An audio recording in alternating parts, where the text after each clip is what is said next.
Hello hello dear students, अभी हम कर रहे हैं 10th class R D Sharma math exercise 2.1 polynomial chapter का नाम है। इस एक्सरसाइज के क्वेश्चन नंबर 7 का फिफ्थ पार्ट कर रहे हैं, जिसमें कि 8 पार्ट्स है। उसका फिफ्थ पार्ट कर रहे हैं।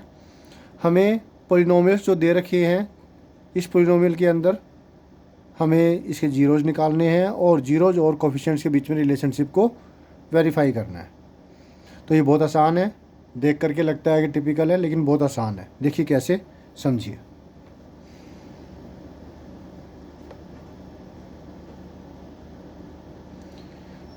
गिवन पोलिनोमियल है एस वेरिएबल के साथ 2s² minus 1 plus 2√2s plus √2। इसे नाम दे देते हैं 1। कंपेयरिंग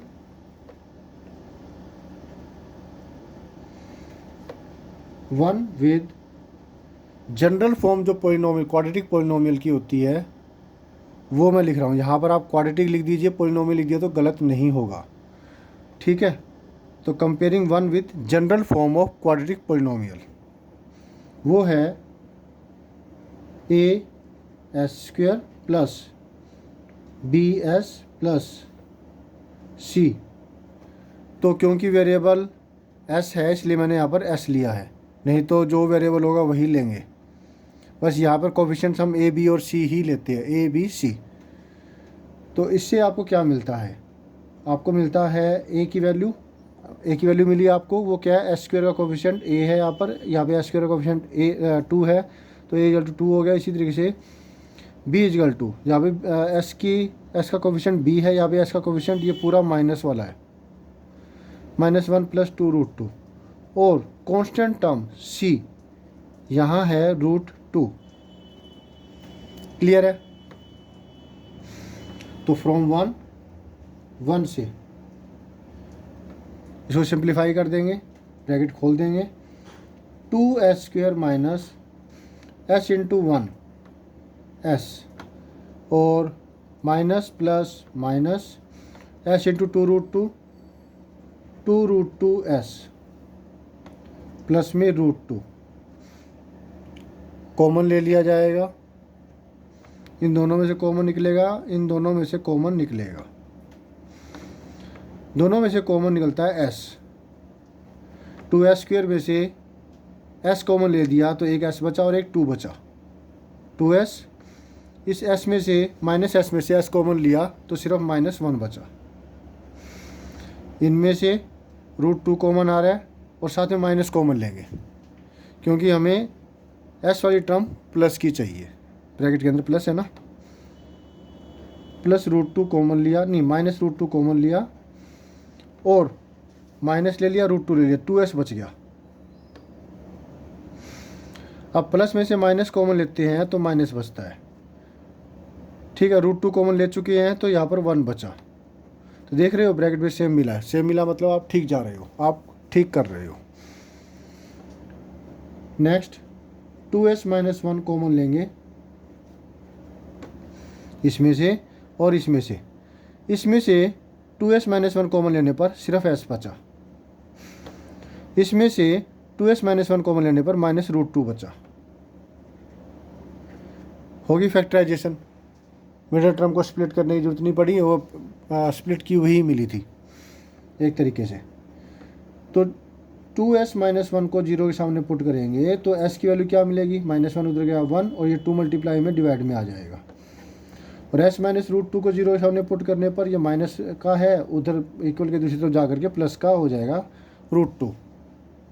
सम ऑफ जीरोज,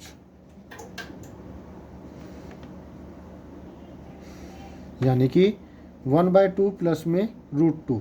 अब देखिए आप लाइक रैशनल नंबर्स में इसे कन्वर्ट करेंगे जिसके डिनोमिनेटर्स सेम होते हैं। इधर 2 है, इधर 1 है, तो 2 बनाने के लिए 2 से मल्टीप्लाई, नीचे किया तो ऊपर भी मल्टीप्लाई करेंगे। हमें ऊपर मिलता है 2√2 + 1 और डिनोमिनेटर में 2 ही रहेगा, ठीक है ना। ये तो हमारा निकला सम ऑफ जीरो से, जीरोज को प्लस करके हमें ये मिला है। हमें इसको -b/a के फॉर्म में लिखना है, मतलब ये माइनस की जगह माइनस आ जाएगा, बी ये है,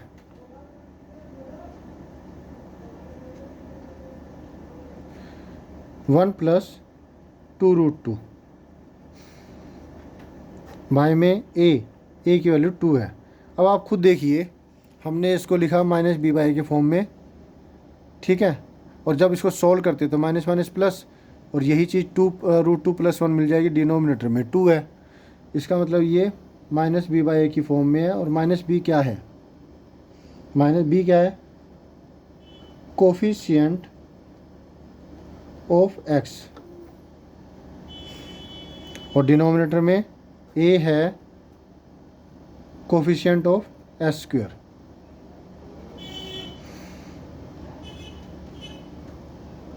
ठीक है, ये हो गया 2। अब प्रोडक्ट ऑफ जीरोज,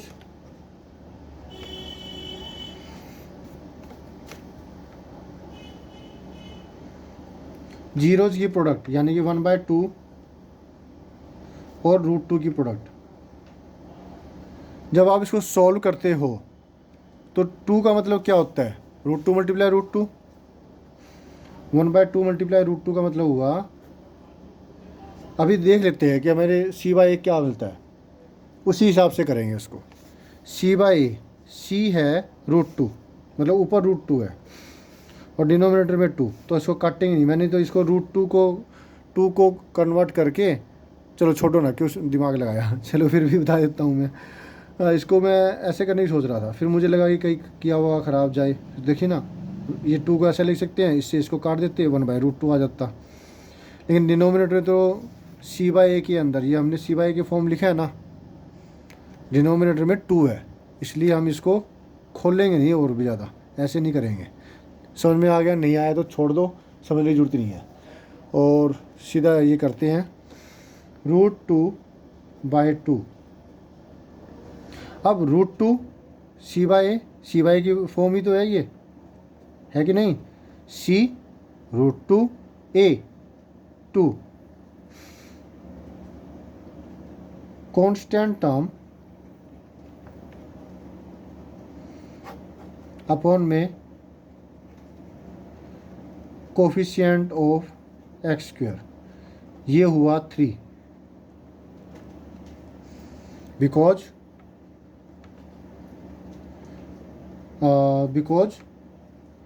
क्या हो जाएगा? फ्रॉम, बिकॉज नहीं लगाएंगे, from 2 and 3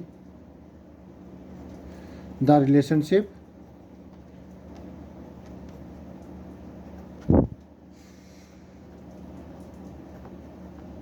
between the zeros and coefficients has been verified। Hopes आपको अच्छे समझ में आ गया। फिर भी कोई डाउट हो तो कमेंट करके पूछिएगा, मैं पूरी कोशिश करूँगा जैसे टाइम लगता है आपके प्रॉब्लम को सॉल्व करने की। तो thank you students for watching your on video. मिलते हैं नेक्स्ट वीडियो में, जिसमें हम करेंगे नेक्स्ट कोई solution. Always have a great time, bye.